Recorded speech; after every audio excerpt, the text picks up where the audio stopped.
1월 9일 실거주 요건 폐지에 대한 마지막 회의를 한다고 했는데 결국에는 이번에 회의 논의조차 안 됐죠. 지금 둔촌주공 살리기 정책 시작된 뒤로 작년 1월 13 대책에서 끝이 아니라 9.16 대책, 오늘 나온 110 대책 이런 것들도 전부 둔촌주공 살리기 정책의 연장선이죠. 그런데 이것 때문에 오히려 부동산 시장이 제자리를 못 찾고 무너져 내리고 있다. 그래서 이런 부분들 전반적으로 한번 보면서 이 여파 때문에 지금 PF 문제도 오히려 그것 때문에 더 커진 거예요. 이런 것들 한번 보도록 합시다. 자, 원래 어제가 마지막이었죠. 1월 9일. 사실상 마지막 기회다. 이번에도 보류될 경우 폐기 수순을 밟을 것이다. 이런 이야기가 나왔을 정도로 9일 본회의 이전에 국토교통위원회 법안심사소위원회를 열어서 실거주 의무 폐지를 담은 개정안을 논의하겠다. 이런 이야기를 했었는데 실질적으로 본회의의 상정이 무산됐습니다. 국회 교통위원회 법안심사소위원회가 결국 무산됐다. 그래서 본회의에 상정조차 되지 못했다. 그럼 끝이죠. 끝인데 문제는 또 임시국회를 1월에 열어서 추가 협의 가능성 아직도 열려있고 15일부터 내달 8일까지 임시국회를 열고 또 회의를 열어서 어떻게든 해보겠다. 그러니까 이런 느낌이죠. 최종 시한 내시는 분들 최종 시한이라고 생각해서 했는데 실패하면은 파일 새로 만들죠. 최종 시한이 진짜 최종 파이널, 이게 진짜 마지막 시한, 이게 진짜 끝 최종 2 진짜 최종, 위에 거 다 아니고 이게 최종, 이런 느낌으로 계속 연장 하면서 안 되면 또 하고 안 되면 또 하고 될 때까지 하겠다. 근데 계속 반대가 나오고 있는 상황입니다. 이거는 풀면 안 돼요.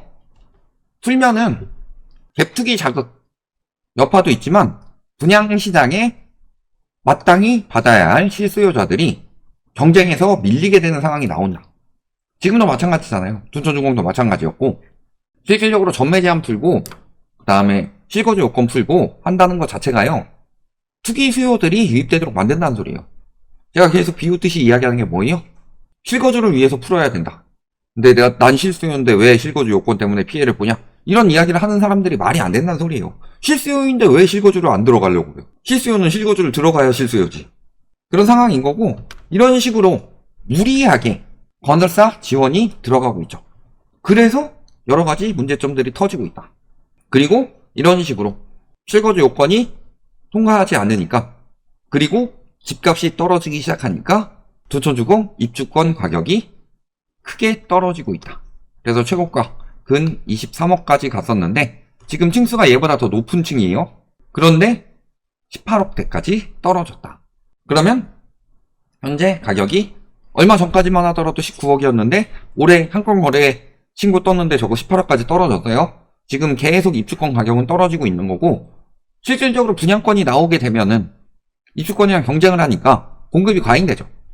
그러면은 가격이 분양권은 더 저렴하게 나올 텐데 입주권보다 일단 입지도 안 좋고 그 다음에 여러 가지 실거주가 폐지된다고 했을 때 그런 상황이 되더라도 그러면 가격을 더 떨어뜨리는 요인이 될 텐데 나오지 않았는데도 불구하고 계속 떨어지고 있다는 거죠. 입주권은 실거주 요건이랑 관련이 없죠.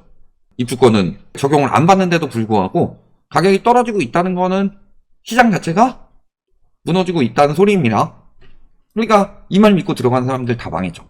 13 대책은 둔촌주공 일병 살리기 일까? 보통 이런 기사는요, 정부편 어마어마하게 들어주기 때문에, 왜냐면은 우파라 도와주고 좌파라 언론이 반대하고 이런 느낌보다는, 물론 그런 정치적인 언론들도 있지만 핵심적으로는 완화책에 대해서는 좋은 얘기를 많이 하고 규제책에 대해서는 나쁜 얘기를 많이 하죠. 그래서 둔촌주공 일병 살리기 아니다, 이런 식으로 기사를 썼지만 이야기 보면은 둔촌주공 살리기 였어요. 둔촌주공 일병 살리기. 규제지역 해제하고, 그 다음에 중도금 대출 풀고, 분양권 전매 풀고, 그 다음에 실거주 의무 2년도 사라졌기 때문에인데 요건 실패. 이게 시즌1. 시즌2가 뭐예요? 9.16 공급대책이죠. PF 보증을 확대하고, 그 다음에 건설사 살리기 시즌2죠. 대출 한도를 50%에서 70%로 확대한다. 가뜩이나 PF 위험해 죽겠는데 대출 한도를 늘려주고 있어요. 전체 사업비의 50%를 가지고 있어야 되는데 30%만 가지고도 시작할 수 있도록 만든다. 또 700위까지인 보증심사 기준도 아예 폐지해서 건설 등급 도급 순위가 낮은 곳도, 낮은 곳이라는 건 그만큼 자금 위기를 더 크게 맞을 수 있는 곳들이죠. 이런 곳들도 다 보증해주고, 자기 자본 선투입 요건도 100위 이내는 5%, 그 외에는 10%. 그러니까 선투입 5%만 시작해가지고 예를 들어 한 4천억짜리 사업이에요? 그럼 5%면은 200억 가지고도 시작할 수 있게 한다. 이런 느낌인 거고. 그래서 전문가들조차도 지원책이 부실 규모를 키울 수 있다라고 경고를 했고, 이게 최근 태영 건설 사태로 나타나고 있는 거죠. 이런 상황인 거고. 그 다음에 시즌3. 지금 보시면 태영 건설 자구 계획은 남의 뼈 깎는 방안이다 라고 하면서 작심 비판하면서 너네 SBS 내놓고 채권단들이 하라는 대로 해라 라고 앞에서는 이런 식으로 이야기해놓고서 뒤로 슬그머니 보증 유예를 더 시켜줘라 라고 지시를 하고 있죠. 여기에 오늘 110 대책도 나왔죠. 이것도 그냥 건설사 살리기 대책이에요. 통하진 않겠지만 이런 식으로 계속 건설사를 살리려는 정책을 쓰다 보니까 막상 떨어져야 되는 분양가가 떨어지지 않죠. 자영업자들 지금 죽겠다는데 자영업자들은 어느 정도 해주고 있어요?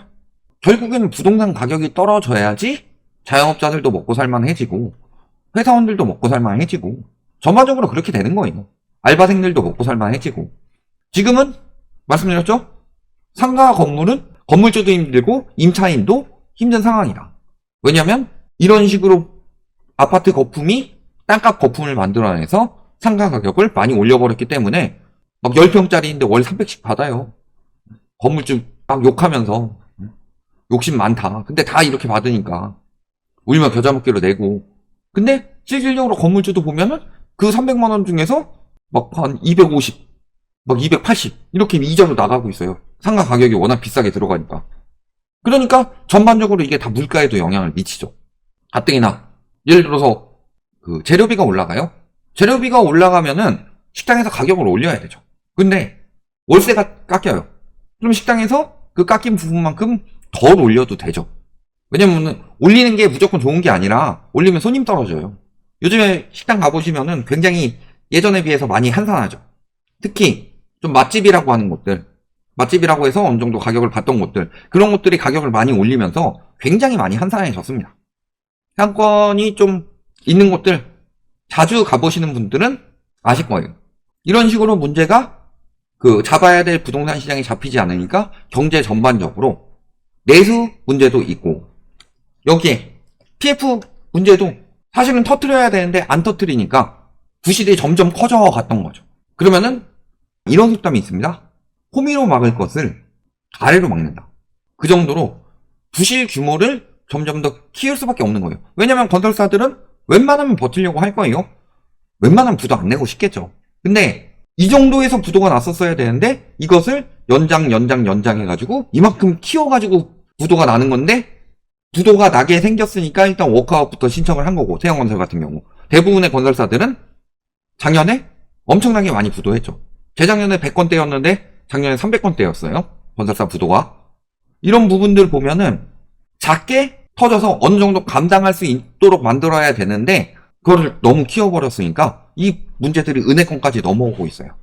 그래서 지금 계속 문제 생기는 은행들이 늘어나고 있죠. 처음엔 새마을금고 이야기 나오다가 저축은행 이야기 나오고 있고, 증권사 보험사 이야기 나오고 있고, 상호금융 번지고, 최근엔 캐피탈사까지 이야기가 나오고 있더라.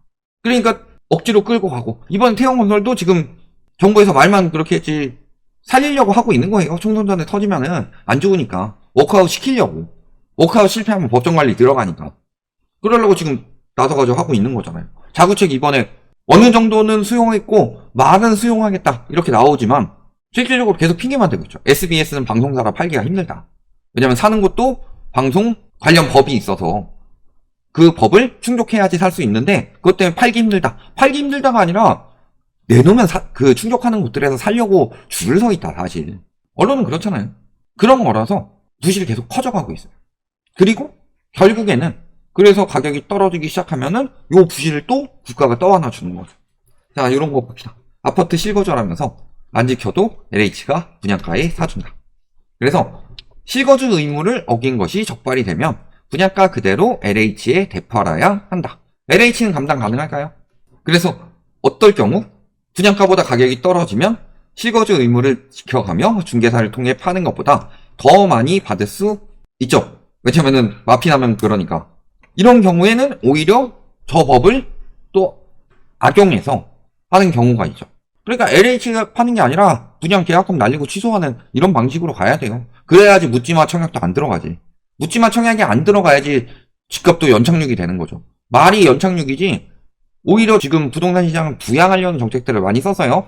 그런 것들 보면은 부양하려고 했는데 지금 생겨난 문제점들을 보면요. PF 문제 커졌죠. 가계부채 늘어났죠. 그리고 그렇게 해도 시장이 안 살아나죠. 안 살아날 수밖에 없어요. 사람들이 돈이 없는데 그 가격을 어떻게 감당을 하냐. 나는 둔촌주공을 14억에 분양을 받았지만 한 20억에 팔고 싶어요. 근데 20억에 살 사람이 없는데. 이런 것들을 보시면 전반적으로 문제가 커져가고 있죠. 이런 문제들이 이미 터지기 시작했고 태형건설은 빙산의 일각이라고 그랬죠. 태형건설이 터지고 그 여파가 물론 계열사 관련 업계만 한 1000여 곳이 된다고 하는데 이런 곳들도 다 타격을 받을 수 있겠지만 여기가 워크아웃 통과된다고 해서 끝난 게 아니다. 지금 그럼에도 불구하고 이게 대형 건설사이기 때문에 나오는 것이지만 작년에만 하더라도 이미 300건 넘게 폐업을 했어요. 그 전년 대비로 거의 1.8배 가까이 늘어난 상황인데 그거 아직 집계도 다 안 된 거고요. 이런 부분들 보시면은 결국에는 지금 살리기 대책을 하나씩 계속 내놓고 있음에도 불구하고 이미 약발이 다 빠졌기 때문에 터지는 건 막을 수가 없다. 이게 부동산 시장을 지금 뒤흔들고 있는 거고 이것 때문에 은행권 부실도 커지죠. 1금융권에서도 꽤 많이 빌려줬죠. 이런 부실들이 커지게 되면은 대출에도 영향을 미칠 수 있다고 그랬죠. 예를 들어서 내가 빌려줬다가 못 받는 돈이 늘어나게 되면은 돈 더 빌려주겠어요? 이런 것까지 전반적으로 영향을 미치면서 결국에는 건설사들이 무너지면 공급 부족으로 집값 오른다. 이건 다 개소리고요. 건설사들이 무너지는 시기 그렇기 때문에 공급이 안 나오는 거고 부동산 시장이 정상화되면서 건설사들이 무리하게 들어갔다가 무너지는 것이고 그 무너지는 건설사들이 많이 나오면 나올수록 집값 정상화는 더 빨라진다. 그리고 지금이 바로 그 상황이다. 중국 봐봐라. 헝다 무너졌는데 공급 부족으로 집값 올랐는지 아니면 집값 떨어졌는지. 여기까지 말씀드리겠습니다.